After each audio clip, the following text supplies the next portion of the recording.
Welcome to this special episode here in the Concord TV studio where we're going to be discussing the Concord Middle School project.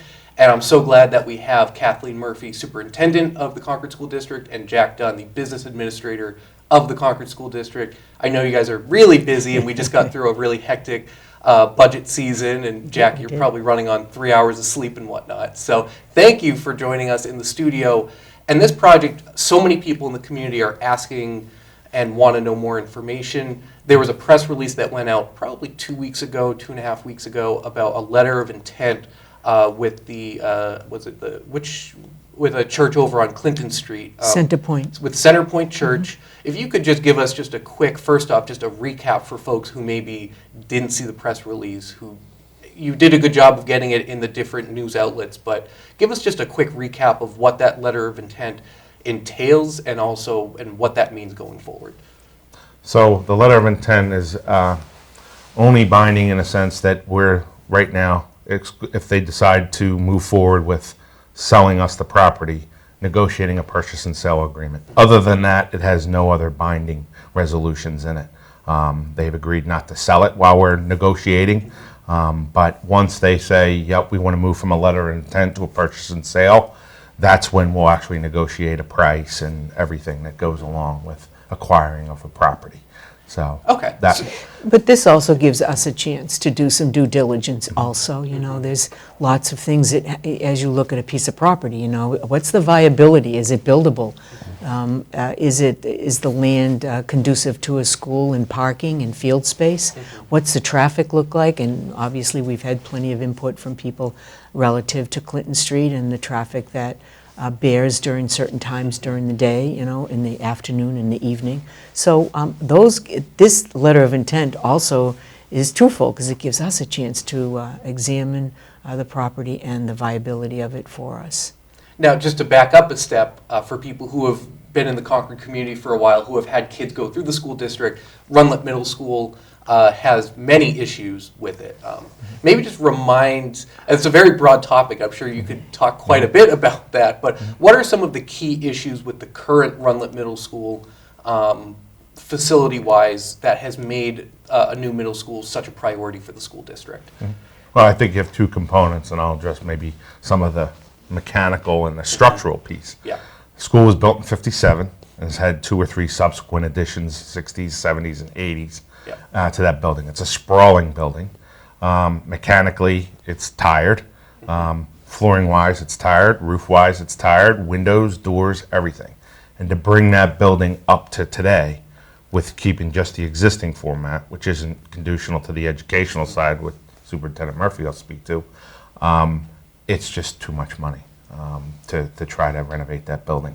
And when you have 1,000, 1,200 little feet running through that place, we tell people, have that go through your house for 60 years and see what happens, and it's at the point where it's tired. So, but on the education side, we know the basic principles for middle school education, and that's developing teams where students have a set of teachers that they stay with during the day, addressing their content areas, and they're together. That's good for supervision, it's good for activities, it's good for instruction. And right now at Rundlett, when we have our teams together, we have math and English and social studies, but the science labs are somewhere else in the building. That means students leave their team area, their teachers that they're accustomed to every day, and go to a science lab. So that's not conducive to the middle school team concept. But in addition, we have classrooms that are extremely undersized.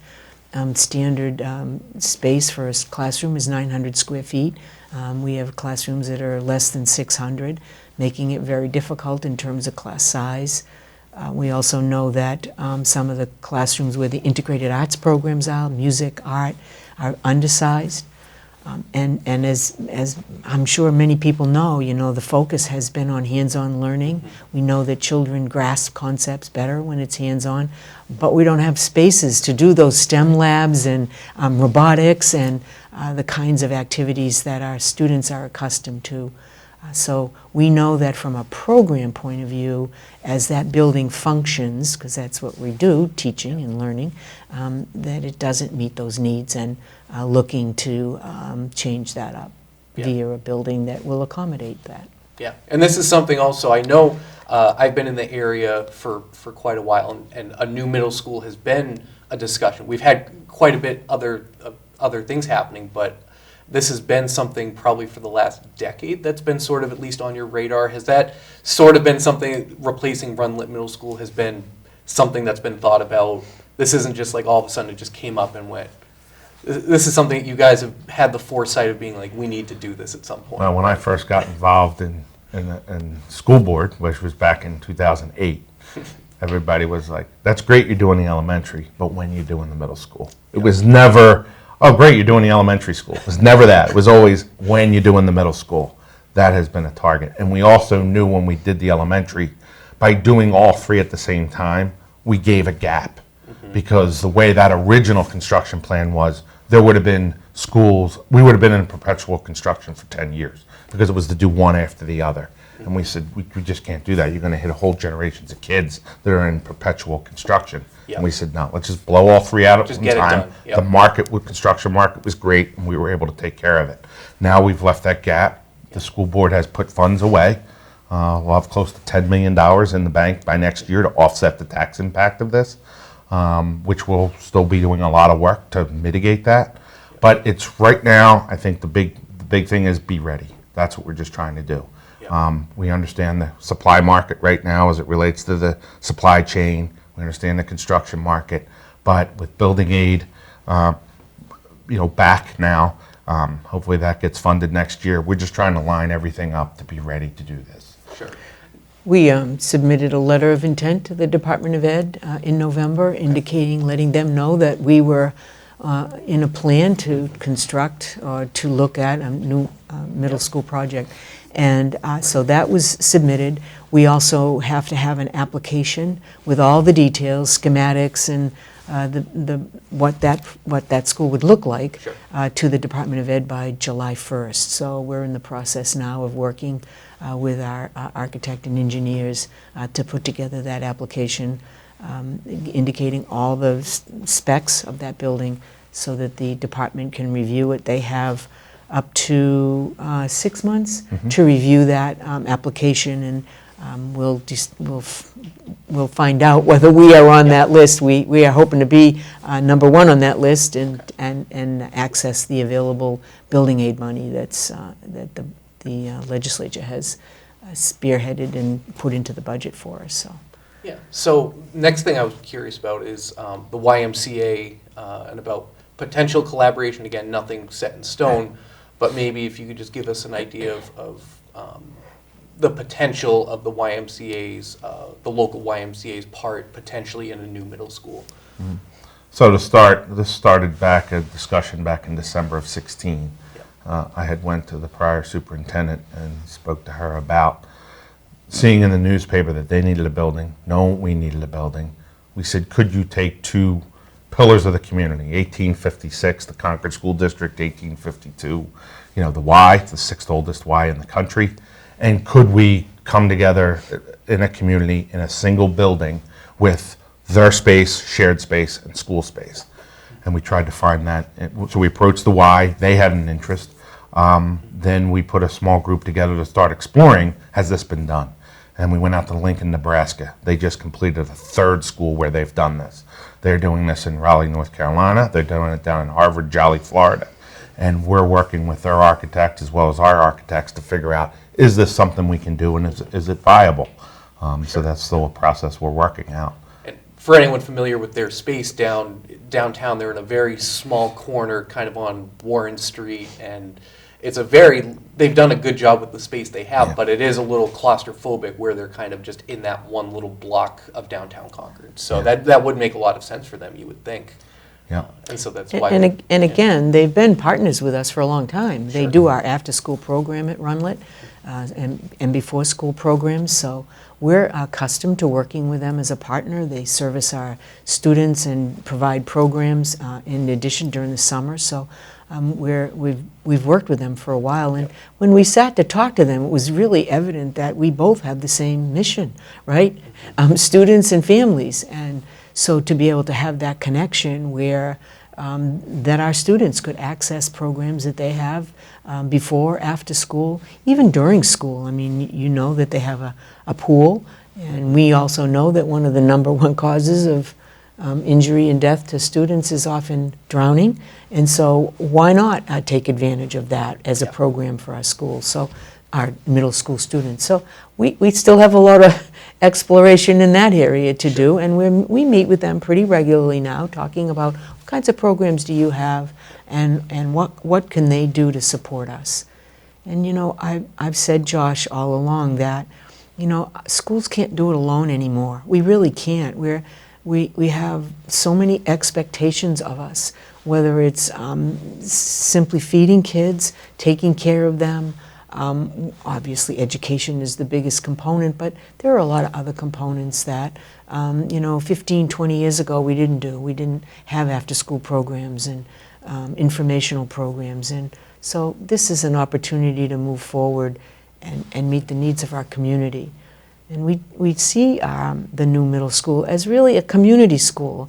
It isn't just about a school that's open from 7 in the morning till 5 at night, but open to our families and to our students and access programs. So I think it's fascinating, and again, that a letter of intent gives us a chance to really explore that. Yeah, well, I like what you say about meeting the needs of the community. I think that sums it up so well. And on that topic, as we go forward, what opportunities will there be for the public to offer you feedback? How could they do that if there are Concord residents who have thoughts and ideas, or who want to just respond and say, hey, this is a great idea? How can they reach out to you? What opportunities do they have for We that? have 2 scheduled sessions next week on the 12th, and then the first week in May.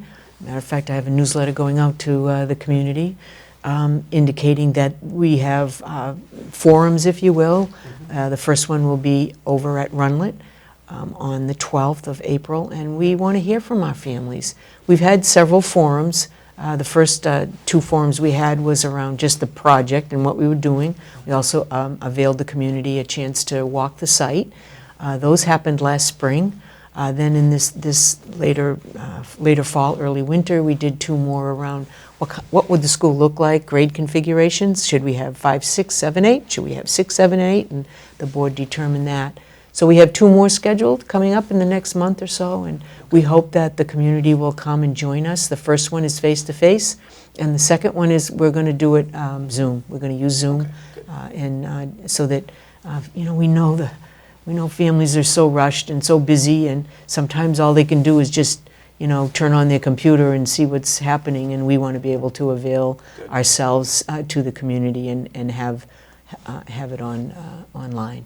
Great, yeah. That's a great point. Some people can't make their way in person. Sure. And it's easier just to listen while they're doing other Right, and things they can at still home. send in questions, you know, Sure. they can always send in questions to any one of us, Jack, myself, Matt Cashman, our facilities director. We all are, you know, available and more than happy to speak in person or send us an email with questions or concerns. We're trying to keep a barometer on the temperature of the community around this project, so we really do want to hear from them, because we know this is a significant effort. Yeah, absolutely. To undertake a school of this size. Well, thanks for explaining it to us here in the studio in a way that it is pretty clear for the public about what the process is, how this works, the need. I think that's all been made very clear. Is there anything else that we didn't have a chance to mention about the middle school project? Well, just in closing, first of all, we appreciate doing this, having a chance to talk to you about it and getting the word out to the folks in the community. The only question that has come up a lot, maybe Jack can answer this a little bit because he's been doing some work, is around what about Rundlett? If it all comes to fruition, and you build and the school district builds a building, what about Rundlett? And so that question has come up a number of times around what are you going to do with that building? Yep. So Jack, you want to? Yeah. Well, as I've said to people, right now, it's not a foregone conclusion that this land is going to happen. So if this land doesn't happen, right now the fallback and has been the existing site. So if we're fortunate enough to move forward, that lot's buildable and we're able to enter into an agreement to buy that land. Yep. Once we know have a place where the school's going to go, then we can start the process of what do we do with Rundlett. And I think we got to engage the neighbors that are on Cypress, on Springfield, on Conant, because they're going to be affected by that. And as we talked about, we'll be talking with the city. We've already had a preliminary conversation, Kathleen and I, as it relates to that, because like we did with the elementary schools, when all those schools went vacant, we made sure we had a plan that as soon as we closed, they were put into active reuse, and preferably on the tax rolls. So you have Rumford, that wound up being the community center over there. For that is a for-profit organization over there. You see what they did with Walker School, put it on the National Historic Registry and turned that into a vibrant building.